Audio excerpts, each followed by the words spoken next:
Dios no nos ve a nosotros como buenas personas, como normalmente el mundo se mira a sí mismo, sino que aprendimos nosotros leyendo versículos del Antiguo Testamento y el Nuevo Testamento, y al mismo tiempo viendo la realidad que nos rodea, que es fácil comprobar de que hay maldad en todo ser humano.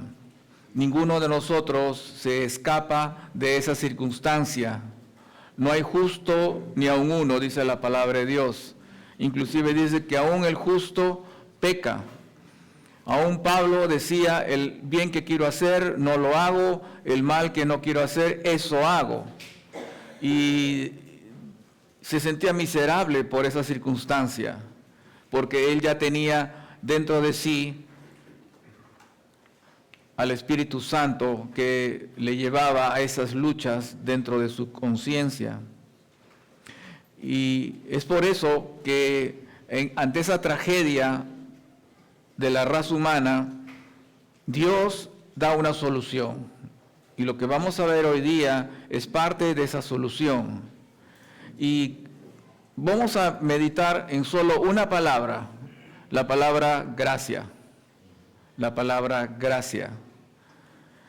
Es una palabra muy religiosa, todo el mundo la conoce, la ha escuchado, ¿no? En todas partes se escucha la palabra gracia. Pero ¿qué significa la palabra gracia? Hablando en términos muy sencillos, la palabra gracia viene a ser la actitud de Dios de no darnos lo que merecemos. Voy a repetirlo para aquellos que están escribiendo. Es la actitud que Dios tiene para no darnos lo que merecemos. ¿Qué es lo que merecemos? Como vimos la semana pasada, por causa del pecado, la muerte. Merecemos el infierno, como dice Apocalipsis, la segunda muerte, que es el lago de fuego. Pero aparece la gracia de Dios, y la gracia de Dios viene a ser una actitud de Dios de no darnos lo que merecemos. Y voy a hablar en esta mañana, entre otras cosas, primero para ir lentamente aprendiendo de este tema que es muy importante, de la gracia común y la gracia irresistible. Vamos a hablar primero de la gracia común y la gracia irresistible. Antes de que el hombre pecase, Satanás pecó. Por esta razón Dios lo condenó al infierno, a él y a sus ángeles. Algunos todavía están sueltos por ahí, pero sabemos, y él sabe, que su destino es el infierno. Allí Dios actuó con justicia. Satanás pecó, entonces Dios hizo justicia y lo condenó. Pero no ocurrió con el hombre igual, porque Adán también pecó, y pecó muy horriblemente.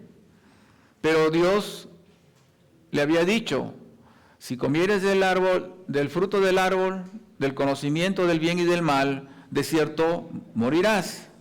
¿Qué pasó con Adán? Adán con su esposa comieron. ¿Pero qué ocurrió? ¿Murieron? No murieron. Aparentemente en este momento podemos decir, ajá, Dios es injusto, porque no les dio lo que merecían. Claro, Dios no les dio lo que merecían en ese momento. Lo que Dios en ese momento sacó a relucir fue la gracia.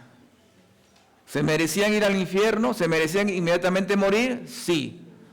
Pero Dios saca la gracia y pospone el juicio. Entonces, lo que aplicó Dios a los demonios fue justicia, y lo que aplicó Dios al hombre fue gracia, pero no era el tiempo todavía de la justicia. Lo único que Dios hizo fue posponer. Y esta gracia de Dios de posponer su justicia es la gracia común. Es la gracia común. Por medio de esta gracia, Adán y sus descendientes, o sea, nosotros, ¿no es cierto? Adán y sus descendientes podemos gozar de cierta tranquilidad. Adán y sus descendientes, nosotros, tenemos familia, salud, mal que bien, unos mejor que otros. Tenemos trabajo. Pecadores y justos, les va bien. Pecadores y justos disfrutan de los nietos. Pecadores y justos disfrutan de una amorosa madre, un padre proveedor, ¿no es cierto? Pecadores y justos tienen una buena cama donde descansan, una buena almohada. Pecadores y justos, ¿no? Tienen esas cosas. Esa es la gracia común. Que todos, sin excepción, recibimos cosas buenas de Dios. Aunque hay gente que maldice a Dios, y eso es algo que se ve por la calle, hay gente que hace cosas en contra de Dios y no lo hacen de manera espontánea, sino premeditada. Igual Dios lo sigue bendiciendo. Por eso muchos ladrones, antes de robar, rezan. ¿Sabían eso? Sí. Ellos creen que Dios les va a ayudar a robar. No, es la gracia común que hay para todos. La gracia común que existe para todos. Así que hay gente que desprecia las leyes de Dios, igual Dios lo sigue bendiciendo materialmente. Pero este es el punto que aquí quiero llegar. Esta gracia común no salva. Esta es la clave de todo esto. Quiero que comprendas esto. Esta gracia, todas estas bendiciones materiales que recibimos las personas, bendiciones emocionales, bendiciones físicas, esa es la gracia, pero que no salva.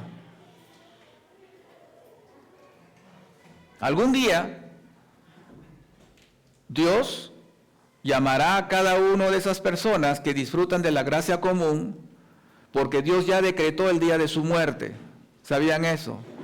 Dios ya decretó el día, la hora y el lugar y de qué vas a morir. Eso ya está escrito, ya está decretado por Dios. Los que fueron los malos, vamos a decir así, van a ir al infierno. ¿Por qué? Porque la justicia de Dios que estuvo restringida, porque hubo gracia común, la justicia de Dios no se hizo en ese momento, entonces al momento de la muerte, ahí recién el hombre es juzgado, llega a la presencia de Dios y Dios lo juzgará por todas las maldades que ha hecho. Ahí recién va a aparecer la ira de Dios, la justicia de Dios. Y van a dar cuentas. Entonces disfrutar las bendiciones materiales y lo que tengamos en la tierra no significan nada realmente para la eternidad. Mucha gente cree que porque se porta bien, le va bien, y porque de cuando en cuando va a la iglesia y de cuando en cuando da una limosna, cree que todo está bien. No, no está bien. Lo que estás recibiendo es las mismas bendiciones que recibe un asaltante, un narcotraficante, un presidente, un ambulante. Todos reciben esas bendiciones materiales. Esa es la gracia común. Alto allí. Pero también existe la gracia irresistible. Esta es la gracia de la buena. Porque esta es la gracia que salva el alma de la justicia y la ira de Dios. Ahora, cuando se habla de gracia irresistible, eso no quiere decir que el hombre no puede resistir la gracia de Dios. Algunos piensan, bueno, si Dios es tan poderoso y me quiere salvar, ¿me va a salvar de todas maneras? No. ¿Por qué?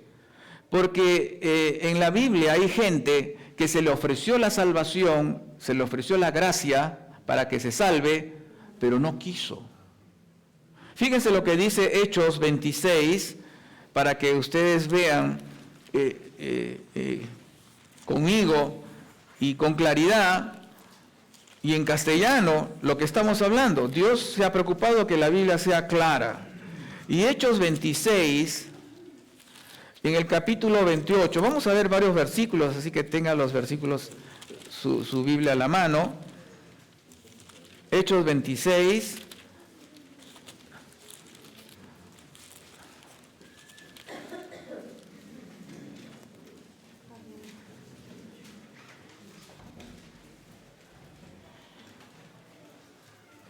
Pablo, ese es un pasaje donde Pablo le está hablando de la salvación a una gran autoridad, que era Agripa, así se llamaba. Entonces Pablo le dice en el verso número 27, ¿crees, oh rey Agripa, a los profetas? Yo sé que crees. O sea que este rey tenía conocimiento de la Biblia. Y el verso 28 dice, entonces Agripa dijo a Pablo, por poco me persuades a ser cristiano. Qué tremenda respuesta. Este hombre con estas palabras, él solito se condenó. Casi me convences de ser cristiano, pero no Pablo, no voy. Como verán, hay gente que se resiste a la salvación. Se les ofrece la salvación, pero no la quieren. Por ejemplo, en Hechos 7:51, vamos al mismo libro de Hechos otra vez, Hechos 7:51. Aquí está Esteban, está hablándoles de la salvación a los judíos. Eran un grupo de judíos que ya habían visto a Jesús, habían visto la multiplicación de los panes, habían visto que se resucitó a un muerto, habían visto la resurrección de Cristo. O sea, más evidencias acerca de que Cristo es el Salvador no podía haber. Así que Esteban les está hablando a esta gente. Pero ¿qué les dice en el verso 51? Duros de cerviz e incircuncisos de corazón y de oídos, vosotros resistís siempre al Espíritu Santo, como vuestros padres, así también vosotros. ¡Qué tremendo!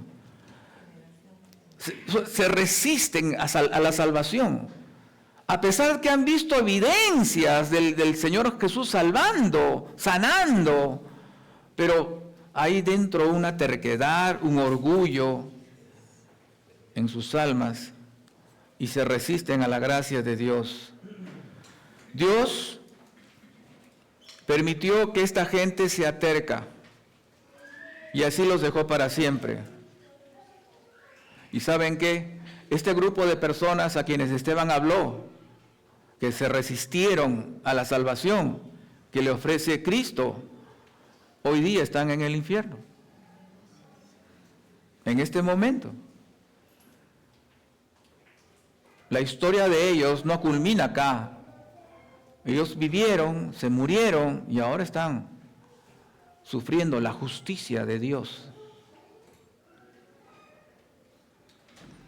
Dios permite el rechazo de los hombres. Sí. Pero también al mismo tiempo Dios tiene todo bajo su control. Ah, ¿tú no quieres? Está bien. Pero eso no quiere decir que Dios no tiene control sobre esa vida, sobre esa persona. Dios la controla todavía. Está bajo su poder, solamente que ha rechazado la salvación.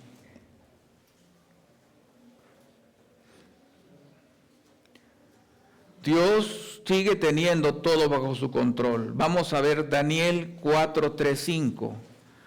Perdón, 4:35, ese está en el Antiguo Testamento. Es bueno que veamos estos pasajes para poder dar respaldo a lo que estamos hablando en esta mañana. Y Daniel 4:35, ¿qué nos dice?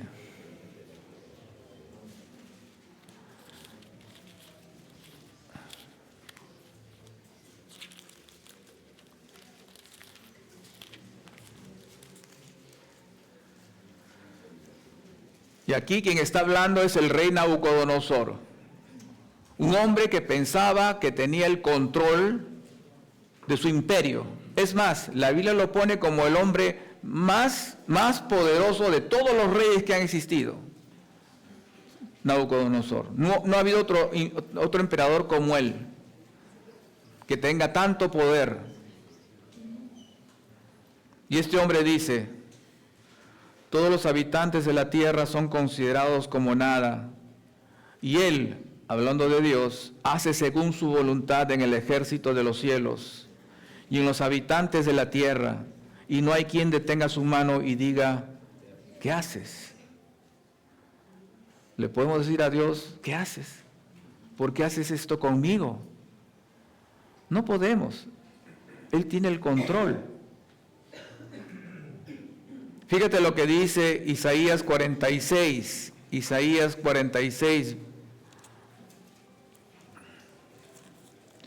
Isaías 46. Versos 10 y 11. Dice la palabra de Dios, Isaías 46, versos 10 y 11, hablando del control de Dios. Mi consejo permanecerá, y miren lo que dice Dios, Él mismo está hablando, y haré todo lo que quiero. ¿Podemos nosotros salir a la calle y decirle a la gente: voy a hacer todo lo que quiero? No, ni siquiera en la casa podemos hacer todo lo que queremos. ¿Y quién es el único que va a hacer todo lo que quiere?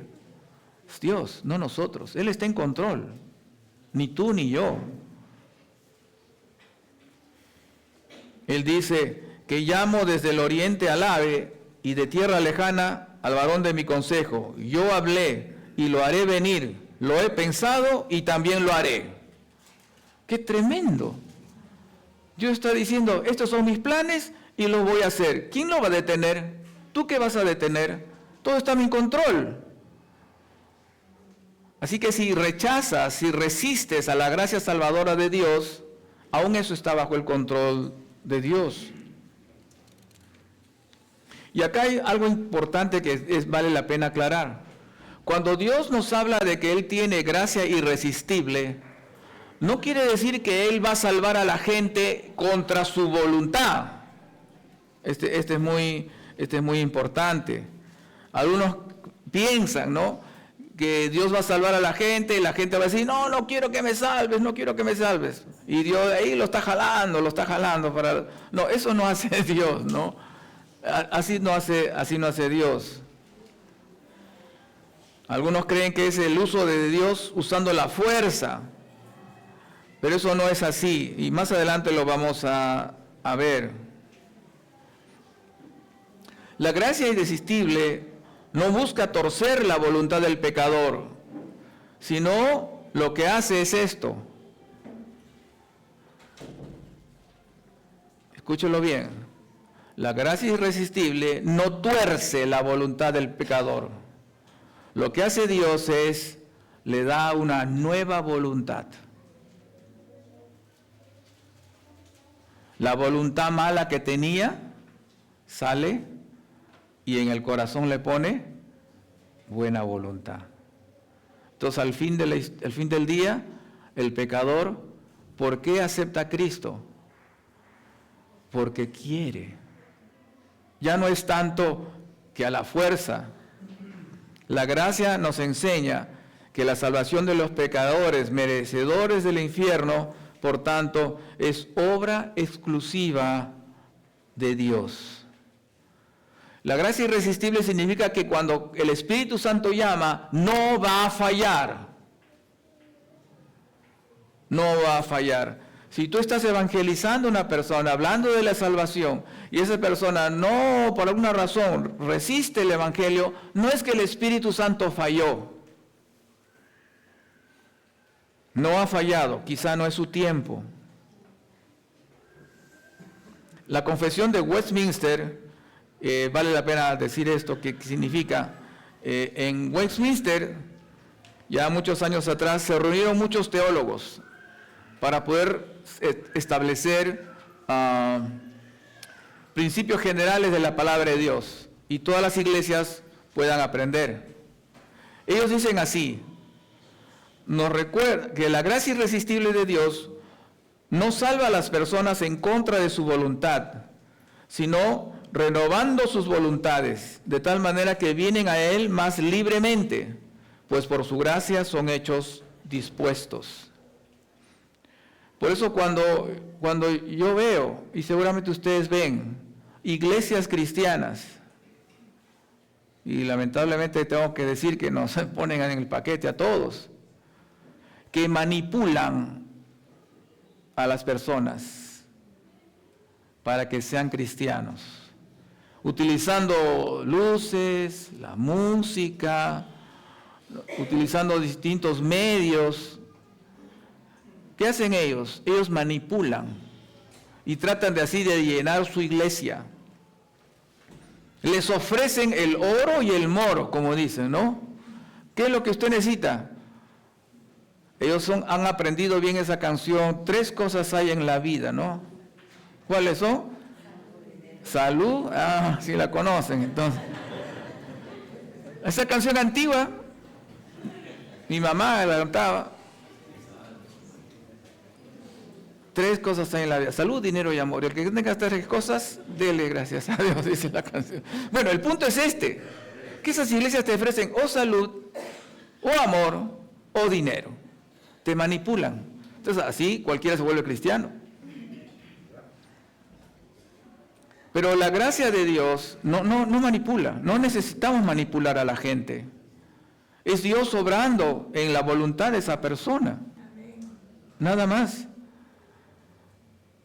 Pero mientras no obre el Espíritu Santo, la persona va a rechazar a Cristo. Pero cuando el Espíritu Santo produce el nuevo nacimiento, allí viene una nueva mente, una nueva voluntad. Entonces la gracia irresistible, queridos hermanos, es esto. No es una cosa a la fuerza, sino que Dios hace una obra de cambio inicialmente dentro del corazón. Dios tiene primero que quitar el corazón de piedra para poner un corazón de carne. Entonces, ¿qué es lo que hace Dios? De una manera silenciosa, sin bombos ni platillos, Dios quita el corazón duro, terco de la persona, ese corazón que tiende al pecado, lo saca y pone un corazón, dice la Biblia, de carne, un corazón sensible a Él, sensible a Dios. Y esta es una obra sobrenatural que solo puede realizar Dios. Qué acertada la última canción, ¿no? La salvación solo es de Jehová. Solo Dios puede hacer ese cambio de corazón. Implica que recibe la mente de Cristo y recibe, escuchen bien, la sensibilidad necesaria para percatarse que su maldad es realmente mala y que hay un juicio que le espera, y entonces en lugar de resistirse va a correr a los brazos de Cristo y nunca se va a separar de Él. Qué maravilla lo que hace el Señor por pecadores como nosotros. Este cambio de corazón se llama en la Biblia el nuevo nacimiento. El nuevo nacimiento. Así que la gracia irresistible permite que ocurra lo imposible, que es salvar a un hombre. ¿Sabían que es imposible la salvación para un hombre? Fíjense lo que dice Mateo capítulo 19, verso 25. Mateo 19.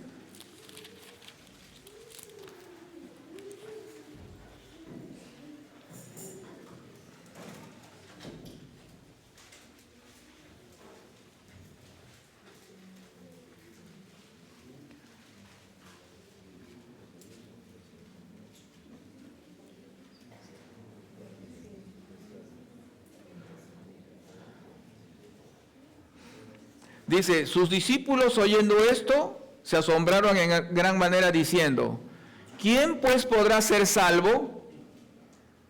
Ellos se dieron cuenta que la salvación llevada a cabo por un hombre era una tarea imposible de realizar. Así que Jesús, y mirándoles, les dijo, para los hombres esto es imposible, mas para Dios todo es posible. Amén.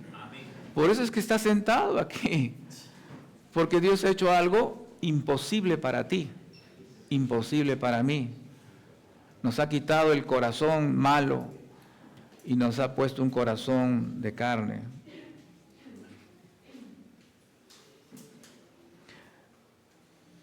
Dios debe obrar en el interior del pecador para que esté dispuesto a venir a Cristo. ¿Qué dice Juan 6:44? Juan 6:44. Esto más parece un estudio bíblico, ¿no? Pero vale la pena que juntos leamos lo que está en la Biblia bien clarito. No necesito mucha explicación porque está tan sencillo. Dice en Juan 6:44,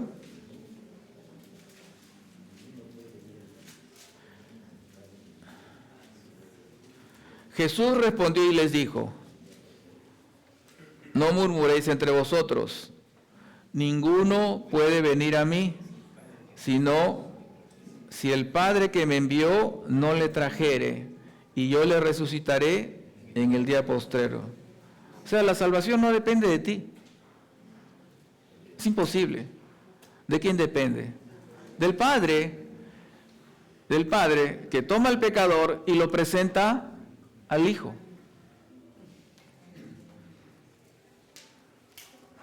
Y nuestra pecaminosidad, queridos hermanos, es tan grande, que este versículo, el verso 44, nos la pone de una manera muy especial. Le voy a leer otra vez. Dice, ninguno puede venir a mí si el Padre que me envió no le trajere. Ahí nomás. Esta palabra trajere, en el original, ¿sabe qué significa? El original griego, arrastrar. Voy a leerlo entonces otra vez. Podríamos leerlo así. Ninguno puede venir a mí si el Padre que me envió no le arrastre a Cristo. Prácticamente, cuando nos dio un nuevo nacimiento, es como si hubiéramos sido arrastrados a Cristo. Es como si tú fueras agua dentro de un pozo y no puedes salir. ¿Qué se necesita? Que baje un cubo, llene y salgas de ese pozo oscuro afuera. Tú no puedes. Alguien te ha tenido que sacar del fondo del pecado y ponerte a la luz de Cristo. Eso es lo que ocurre con la gracia irresistible que tiene con Dios para con nosotros. Entonces, ¿nosotros ponemos fe en Cristo de mala gana? No. ¿Nos arrepentimos solo por cumplir y resolver el problema de nuestros pecados? No. ¿Quiénes hacen eso? Los falsos cristianos. Los falsos cristianos, sí, ¿tiene fe en Cristo? Sí, tengo fe en Cristo. ¿Me arrepiento? Ah, sí, me arrepiento. Pero en el fondo lo que están haciendo solamente es un cambio de religión. Antes eran católicos o creían lo que sea, pero escucharon y les gustó, y entonces su decisión por seguir a Cristo es falsa. ¿Por qué? Porque el Espíritu Santo no les dio el nuevo corazón. Aceptaron una religión evangélica, pero no aceptaron realmente de corazón al Señor Jesucristo. Y es algo que uno debe evaluarse, porque la Biblia enseña que muchos le dirán al Señor en aquel día del juicio, Señor, Señor, déjanos entrar. Y Dios dirá, no os conocí, hacedores de maldad. Y ellos le dirán, pero Señor, íbamos a la iglesia, comíamos con los hermanos y estábamos ahí con ellos. Y Dios les dirá, no los conozco. No tengo nada que ver con ustedes. ¿Por qué? Porque su fe era falsa. Su arrepentimiento era falso. Tenían maquillaje de cristianos, pero no eran cristianos de verdad. ¿Quién es un cristiano de verdad? Aquel que ha recibido el cambio de corazón y ha recibido el corazón nuevo que da Cristo en el nuevo nacimiento.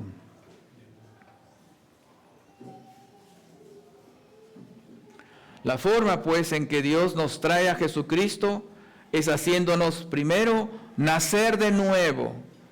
Es decir, que después de haber tenido el nacimiento físico, Dios puede producir en nosotros un nacimiento espiritual.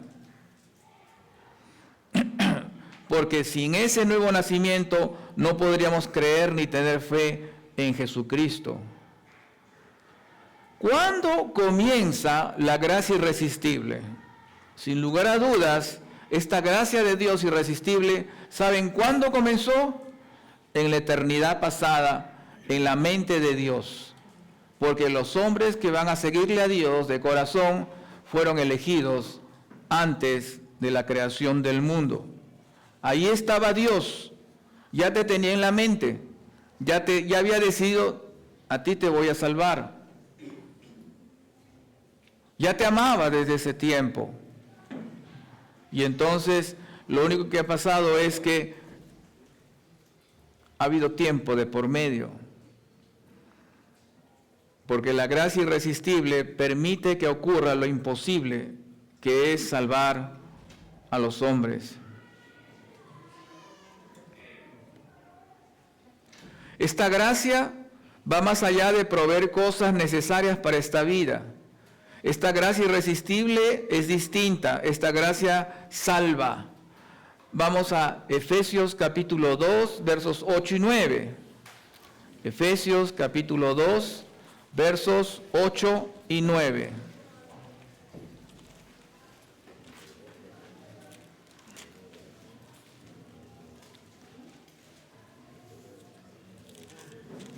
Ese es un versículo conocido, ¿no? Dice así, porque por gracia sois salvos. Fíjense, más claro que el agua no puede ser. Por la gracia de Dios. ¿Por ti eres salvo? ¿Hice yo algo para ganarme la salvación? ¿Hiciste tú algo? Luego dice la palabra de Dios, por medio de la fe, y luego para rematar y matar nuestro orgullo, dice, y esto no de vosotros. Pues es don de Dios, es un regalo de Dios.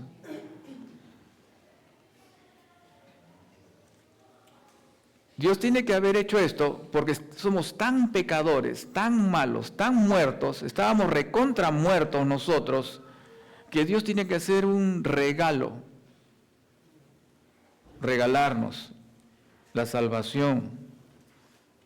La semana pasada hablamos que todos somos pecadores y como Dios es justo, todos merecemos ir al infierno, que es el lugar de castigo para los pecadores, pero la gracia de Dios se despliega con algunos a los cuales llama sus escogidos, para que el castigo que merecen lo reciba otro en su lugar, y esta otra persona es nuestro Señor Jesucristo. Déjame hacer un alto acá. ¿Se acuerdan que les dije que la justicia fue restringida? ¿Que Dios envió gracia? Entonces, ¿Dios es injusto? No. Como tú has pecado y yo he pecado, alguien tiene que pagar.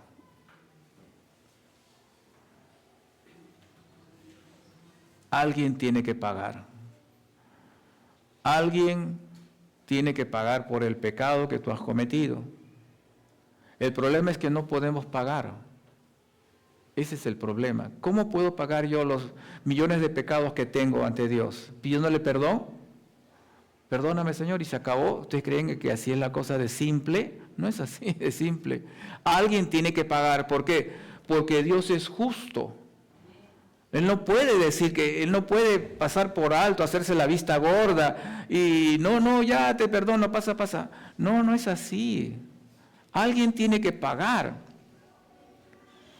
Si dos personas por A o B razones chocan sus carros y uno de los carros queda inservible y el otro quedó bien el carro y tiene la culpa, ¿qué tiene que hacer? Tiene que pagar.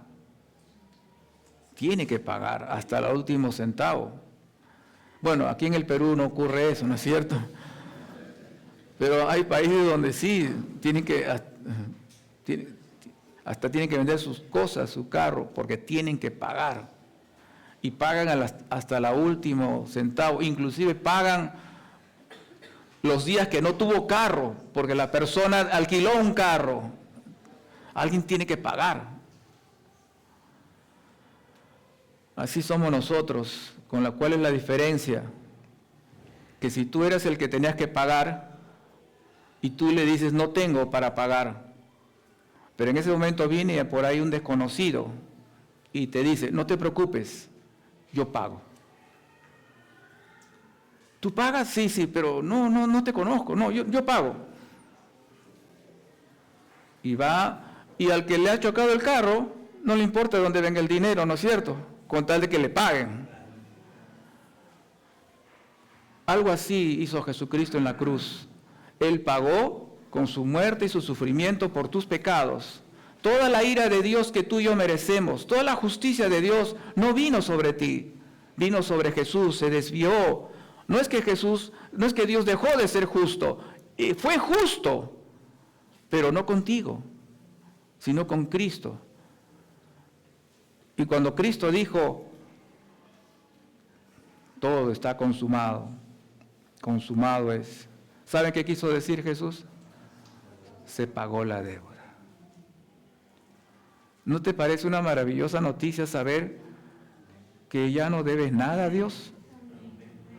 Esa es la gracia irresistible. Esa es la salvación que Cristo ofrece. Ya no le debes nada. ¿Por qué? Porque otro ha pagado en tu lugar. Toda la ira y el infierno que merecías no vino sobre ti, vino sobre Jesús.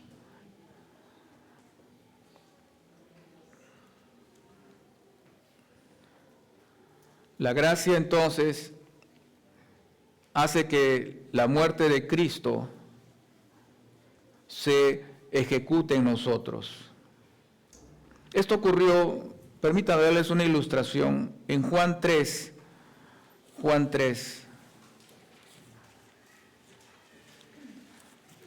Aquí en este pasaje de Juan 3 vamos a ver a Nicodemo.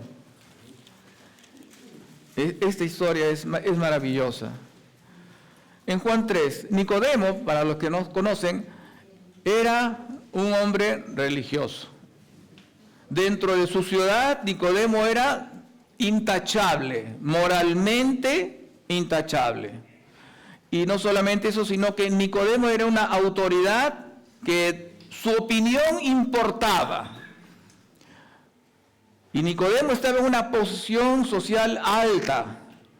Podríamos decir que Nicodemo era la persona más buena de la ciudad de Jerusalén. Era la más buena. Y un día va donde Jesús, de noche.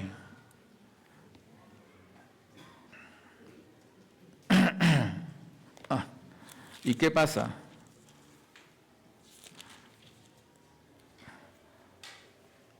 Le dice a Jesús,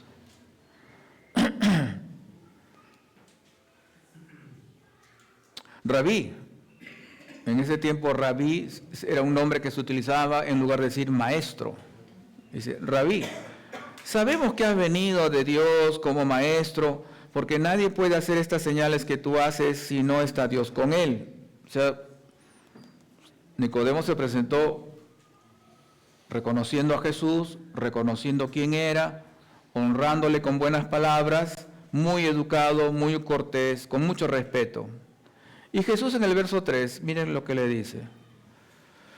Respondió Jesús y le dijo, de cierto digo, que el que no naciere de nuevo no puede ver el reino de Dios. Jesús fue directo al grano. Mira, Nicodemo, si no naces de nuevo, no vas al cielo.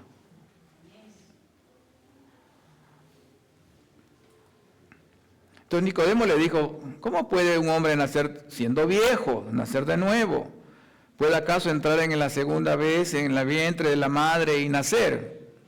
Bueno, un poco raro esa pregunta de Nicodemo, ¿no? Y respondió Jesús en el verso 5, de cierto te digo, que el que no naciere de agua y del Espíritu no puede entrar en el reino de Dios. Lo que es nacido de la carne, carne es; lo que es nacido del Espíritu, Espíritu es. ¿Qué es lo que dice Jesús? Por segunda vez le dice, mira Nicodemo, si no naces de nuevo no entras al cielo. Lo que es nacimiento físico ahí queda, pero lo que es nacimiento espiritual es otra cosa, superior. Tienes que nacer de nuevo. Y luego dice, del agua y del Espíritu. Algunos han malinterpretado este pasaje. ¿Qué quiere decir del agua? No quiere decir bautizarse, sino quiere decir en el tiempo de los judíos, el agua representaba el lavamiento de los pecados. Entonces Dios le está diciendo, hablándole a una mente judía, de judío a judío, él entendió. Primero tiene que lavarse tus pecados. Y cuando le dice el Espíritu, y el Espíritu Santo tiene que estar activo. Entonces Nicodemo entendió, tienes que nacer de nuevo. Lo que Jesús quiere enseñar a Nicodemo es que para entrar al reino de los cielos es necesario nacer de nuevo. ¿Qué quiere decir nacer de nuevo?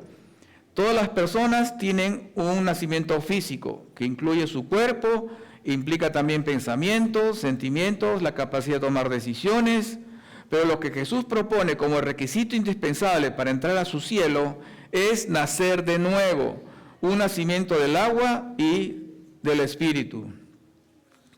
¿Cómo ocurre ese nuevo nacimiento que es espiritual? Luego dice la palabra de Dios. Fíjense allí. No te maravilles que te dije, verso 7, que es necesario nacer de nuevo. ¿Cuántas veces le va diciendo nacer de nuevo? 3 veces. El viento sopla de donde quiere y oye su sonido, mas ni sabes de dónde viene ni a dónde va, así es todo aquel que es nacido del Espíritu. En otras palabras, Jesús le dice, no lo vas a entender. O sea, ¿cómo uno nace? Entonces, acá Jesús le dice, es un misterio. ¿Cómo sabemos que uno ha nacido? Por las consecuencias en la vida. O sea, ¿cómo se produce ese nacimiento? No sabemos. Lo que dice la palabra de Dios, en otras palabras, es que nacer de nuevo es imposible para el hombre. No es imposible para que un hombre pueda nacer de nuevo espiritualmente hablando. No puede a sí mismo hacerlo. Es imposible que un pecador entre al cielo. Lo justo es que vaya al infierno. Pero para Dios todo es posible y puede meter un pecador al cielo. ¿Cómo lo hace? Primero lo hace nacer de nuevo. Por lo que si no lo hace, no va a poder entrar. Voy a darles un ejemplo. Lo que primero hace Dios es nacer de nuevo, ¿ok? ¿Se acuerdan ustedes la historia de Lázaro? Lázaro estaba muerto. Y cuando Jesús pregunta, ¿cuántos días? Está ya varios días. Tal es así que cuando Jesús va a la puerta de la tumba, entonces él dice, saquen la piedra. Y las hermanas de Lázaro le dicen, no hay que sacar porque ya está apestando. Ya tiene varios días de muerto. Y entonces Jesús le dice que Él es la resurrección y la vida. Entonces sacan la piedra. ¿Y qué hace Jesús? Dice, Lázaro, ven fuera. ¿Y qué ocurrió? Lázaro salió. Ahora, ¿qué pasó para que Lázaro pueda pararse y salir de la tumba? ¿Qué pasó? Si ya estaba podrido. O sea, en ese microsegundo que termina de Jesús de decir, Lázaro, ven fuera, en ese mismo segundo, ¿qué hizo Jesús? Le renovó el cuerpo, le renovó la oreja, porque tenía que haber escuchado, estaba podrido, recuerden. Le renovó los ojos, estaba podrido. O sea, en un segundo, quizá menos de un segundo, hizo una reconstrucción del cuerpo. Y después de esa reconstrucción del cuerpo, recién Lázaro pudo caminar y salir. De otra manera no hubiera podido ocurrir. Así es con el nuevo nacimiento. Primero Dios nos reconstruye espiritualmente. Y cuando ya hemos nacido de nuevo, ya recién podemos tener fe y arrepentimiento. Antes no. Ese es el punto aquí. Ese es el punto. La clave es que Dios nos conceda, que nos dé el nuevo nacimiento.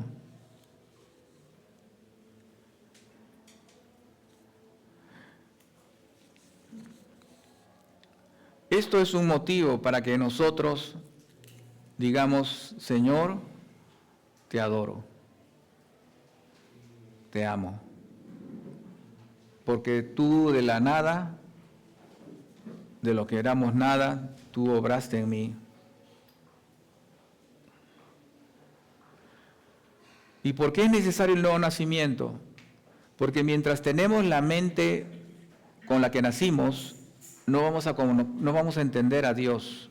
Vamos a 1 Corintios 2:14.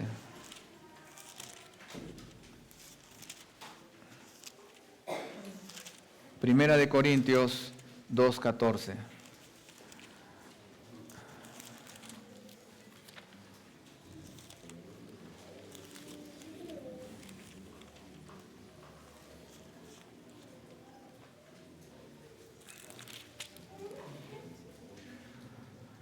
Pero el hombre natural no percibe las cosas que son del Espíritu de Dios, porque para él son locura y no las puede entender, porque se han de discernir espiritualmente. ¿Quién es el hombre natural? El hombre normal, el que nace y está por ahí caminando. Es el hombre natural. ¿Qué dice Dios del hombre natural? No puede entender las cosas de Dios. Le dices, Cristo ha muerto por tus pecados. Ah, eres pecador. Ah, sí, lo soy, y soy bueno en eso. Cristo dice que tengas fe y te arrepientas. No entiendo eso. ¿Por qué? Hay otras religiones. Y te pone una serie de excusas. ¿Por qué? Porque mentalmente la luz está apagada adentro. No puede entender las cosas de Dios.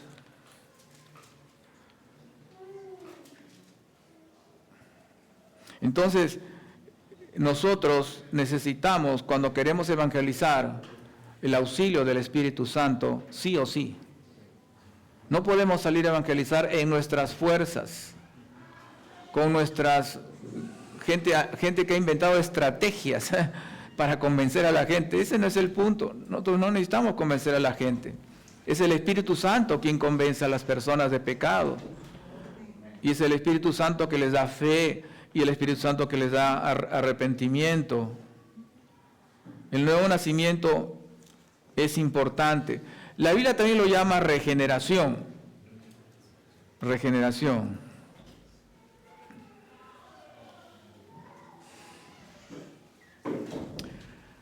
Acerca del nuevo nacimiento, un teólogo llamado Wayne Grudem dice así: no sabemos con exactitud cuándo ocurre este nuevo nacimiento, porque es un cambio instantáneo. Especialmente los niños que crecen en un lugar cristiano, o las personas que asisten a los cultos de una iglesia o a un grupo de estudio bíblico. Durante un tiempo van creciendo y gradualmente en su comprensión del Evangelio. Puede que no haya una situación de crisis dramática con un cambio radical de comportamiento que convierte a un pecador endurecido en un cristiano santo. Pero no obstante, en algún momento tiene lugar ese cambio instantáneo, cuando Dios, por medio del Espíritu Santo, en una manera invisible, despierta la vida espiritual dentro de nosotros. Y el cambio será evidente a lo largo del tiempo en las formas del comportamiento y los deseos que ahora son gratos para Dios. Entonces, ¿cómo ocurre el nuevo nacimiento? ¿Cómo ocurre el nuevo nacimiento? Bueno, muy sencillo, no lo sabemos. No les voy a dar una respuesta. Pero lo que sí sabemos es que un niño, si está expuesto a la palabra de Dios, en algún momento puede nacer de nuevo. No es que va a venir una luz, un ángel y baja el dedo y dice, nace. No va a pasar eso. Eso ocurre de una manera instantánea y sin darnos cuenta. O una persona que invitas a un estudio bíblico y va, participa, está allí, opina, dice. De repente en algún momento dado van a nacer de nuevo. Tú no sabes, yo no sé. Claro, hay otros casos donde la persona asiste a un evento evangelístico, escucha el evangelio y ahí fue donde nace de nuevo, ¿no? Entrega su vida a Cristo. Bueno, eso también pasa. Algunos por eso en su Biblia tienen la fecha del día que aceptaron a Cristo. Pero otros dicen, bueno, mira, no sé cuándo, la verdad.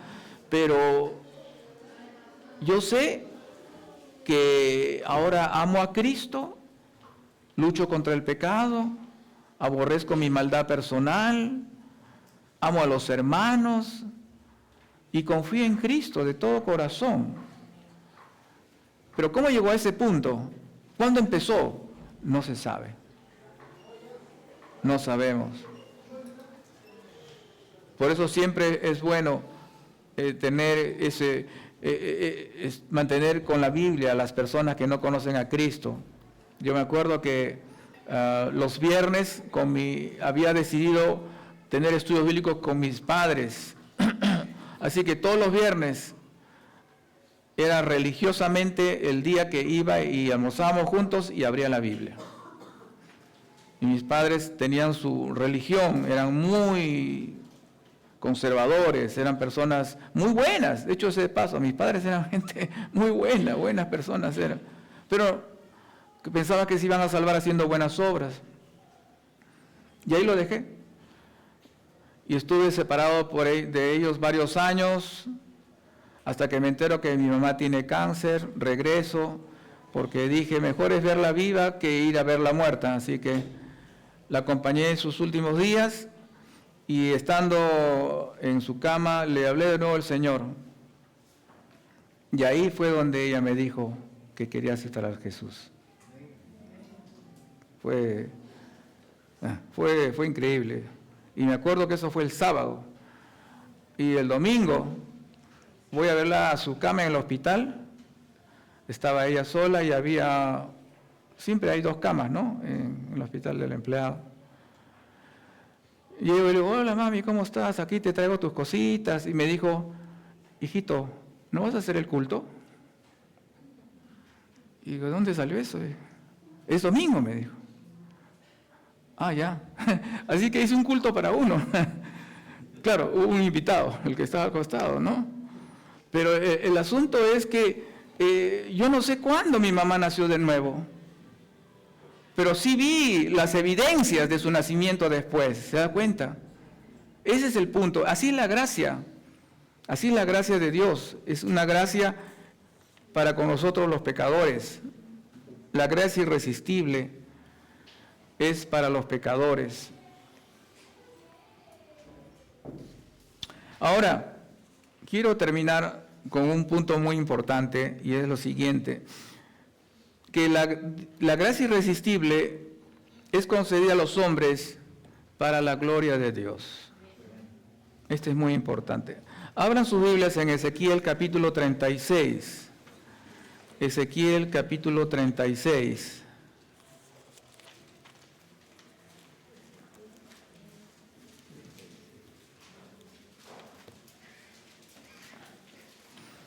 Este es un pasaje también que ustedes conocen. Hoy día no les estoy enseñando nada nuevo.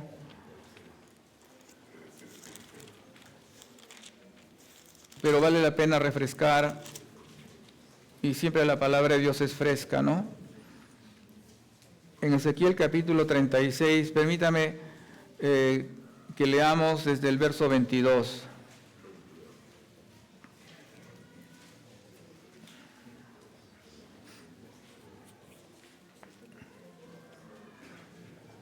Dice la palabra de Dios, Ezequiel 36, desde el verso número 22.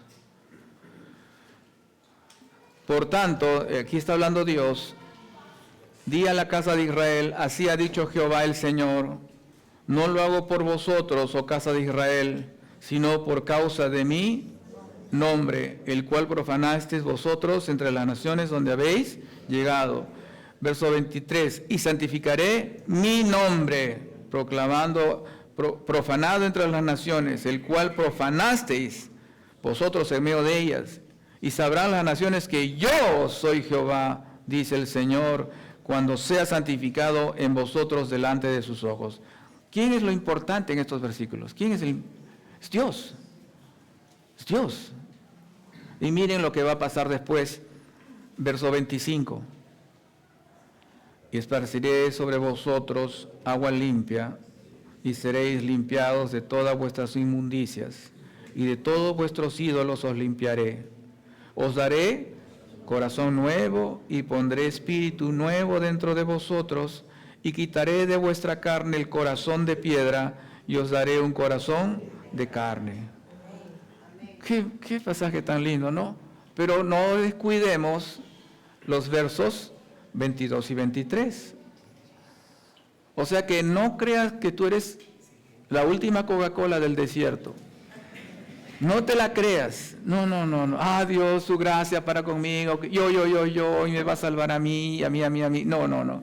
Dios está haciendo esto para su gloria. No es para ti. Como consecuencia, la gracia la disfrutamos. Pero aquí lo que más importa es la gloria de Dios. Con razón, el Nuevo Testamento va a decir, hacedlo todo para la gloria de Dios. Sea que comas o que bebas, hacedlo todo como para el Señor. No eres el centro de todo. No somos nada nosotros. Y es maravilloso lo que dice el verso número 27. Acompáñame por favor el verso número 27. Y haré y pondré dentro de vosotros mi Espíritu Santo, y haré que andéis en mis estatutos y guardaréis mis preceptos. ¿Y qué? Y los pongáis por obra. La gracia de Dios. Quita el corazón de piedra, pone de carne, y con eso el pecador ya está facultado para obedecer a Dios. Ya tiene la habilidad para creer en Cristo y para arrepentirse de sus pecados. ¿Por qué? Porque ha nacido de nuevo. Eso es lo que la gracia irresistible opera primero opera eso, y luego viene el llamado de Dios. El propósito por el cual Dios salva a su pueblo en el Antiguo Testamento está de acuerdo a los supremos propósitos de Dios. Siempre es así. Veamos al Salmo 106:8. Salmo 106:8.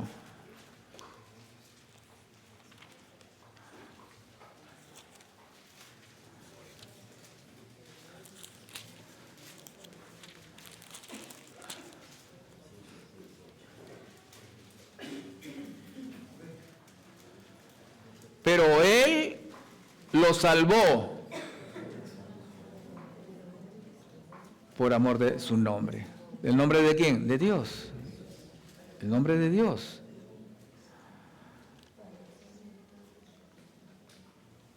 Isaías 48:9. Isaías 48:9. La gloria de Dios es algo que está en toda la Biblia.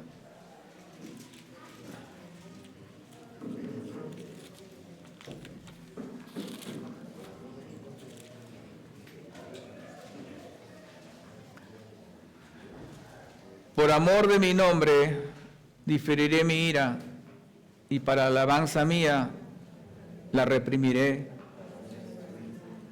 Eso es lo que ha pasado con aquellos de nosotros que por un tiempo Dios restringió su ira. Quizá tú llegaste a Cristo a los 20 años. Por 20 años Dios restringió su ira sobre ti. O a los 30, a los 40. Otros han llegado a los 70, o otros a los 90 años a Cristo. 90 años de paciencia contigo. Todos esos años de paciencia. ¿Pero por qué lo hizo Dios? Para su gloria. Para su gloria. No era por nosotros.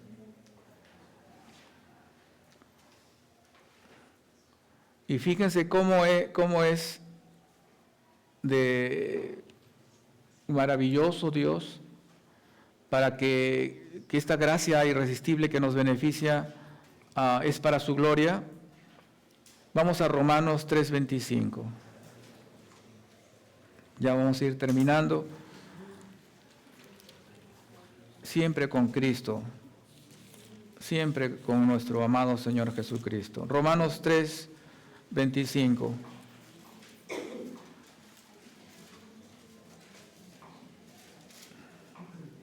Vamos desde el 23.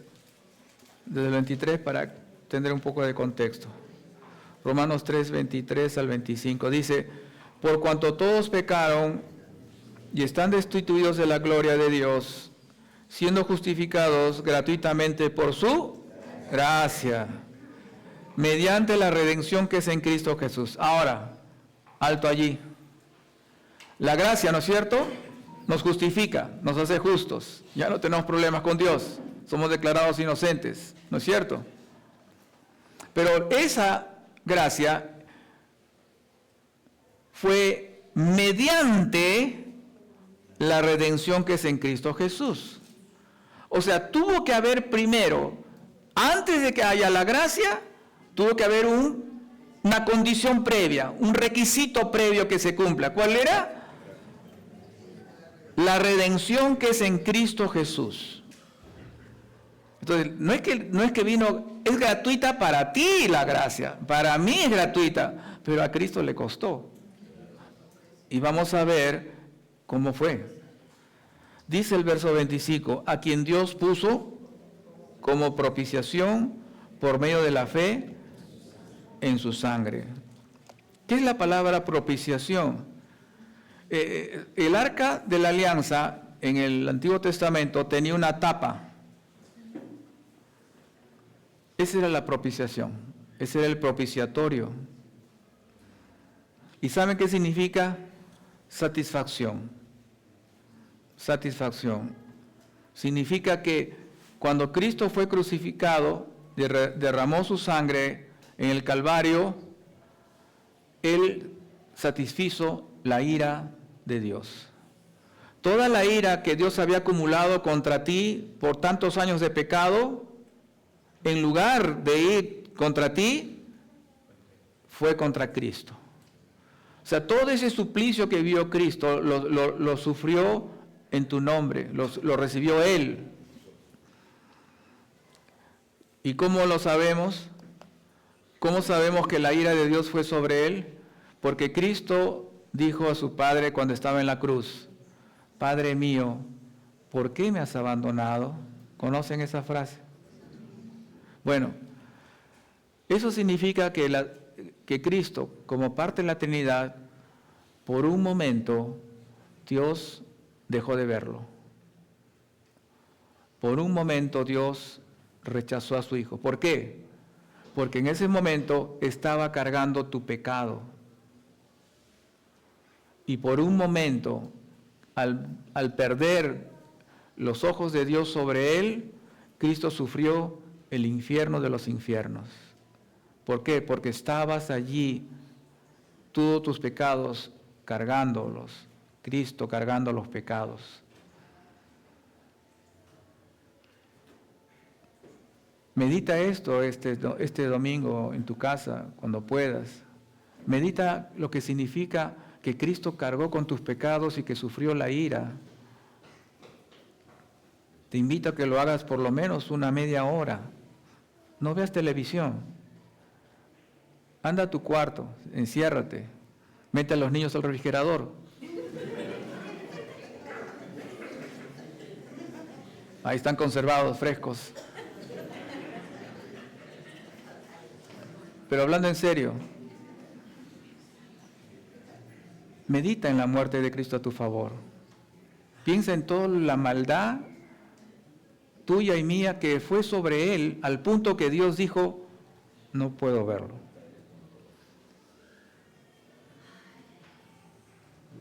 Así que la gracia no es gratuita. Alguien tuvo que pagar. Alguien tuvo que pagar por eso nosotros. Pero luego dice aquí la palabra de Dios, verso 25, a quien Dios puso como propiciación. Y acá viene lo importante. Cuando Cristo murió en la cruz, no murió para ti, murió para Dios. Este es el punto que quería llegar. Si bien es cierto, murió por mis pecados, ¿no es cierto? Pero en realidad murió para honrar a su Padre. Ese es el punto. Ese es el punto que debemos tener en cuenta. Cristo es el que apacigua a Dios. Eso es lo que dice el verbo propiciar, significa satisfacer, aplacar.